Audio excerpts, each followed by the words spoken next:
I am 13 weeks pregnant and this is my weekly update. My symptoms this week. This week I've had some ligament pains, but other than that, most of my symptoms have been psychological. I've experienced a lot of nervousness about the health of the baby, a lot of guilt for my dead children, and a lot of jealousy of the fact that people don't have to feel this way. But my belly is also visibly growing, so it's becoming more real and more surreal at the same time. Here's a little baby bump for you. So it's, already growing a lot. As some man said to me this week, it looks like you're 5 months pregnant. Thanks, dude. My cravings this week have really not been existing. I haven't really had any cravings, not that I can remember anyway, but it is really hard to eat. And some of you guys might, relate to this. I basically have to eat at the very moment I become hungry, and then I can only eat what I want at that exact second, and that might also change when I'm making the food. So it's a whole mess, but the two things might be correlated. So if I'm not really, craving anything, it's harder to eat. I don't know. My feelings this week have been all over, let me tell you.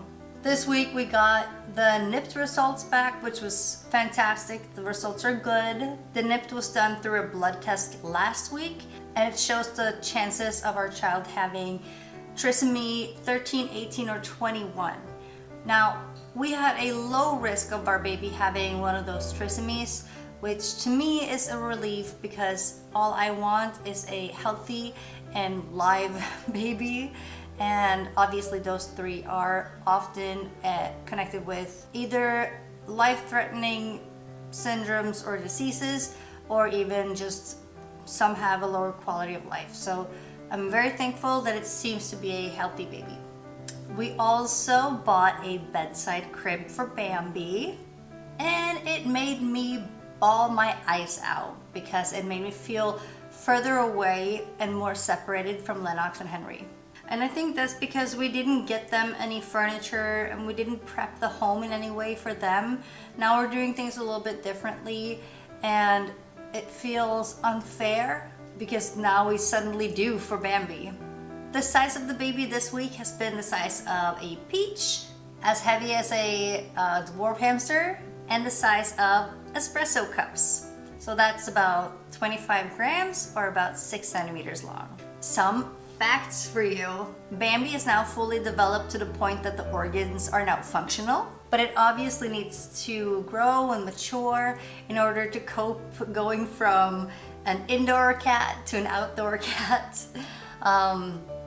I heard that on TikTok from one of my favorite creators, and I think that's really sweet. But at this time, it is shown that babies can absorb sounds from the hairs on their skin. So any, singing or talking or playing music to them, they can actually absorb, and that can help us form a bond this early. The liver also now started to produce bile, and the pancreas started to produce insulin. The neck also has grown, so now it's possible for the baby to move its head. And the body is becoming a lot more sturdy as the cartilage is being replaced by skeleton. It is growing at such an accelerated rate, and the body is also now trying to catch up with its head. So it's currently looking like a little, Bobby figure. If we compare it size-wise to last week, it was only 14 grams, and this week is 25 grams. So it is kind of like doubling in size, not in length, but definitely in weight. So yeah, it's a massive growth going on in there. Hopefully, within the next few weeks, maybe I'll be able to feel it move, and then it'll become a little easier at least to feel calmness around the health of the baby. Anyway, thank you so much for tuning in this week as well. Tell me, how is your symptoms in week 13? Bye!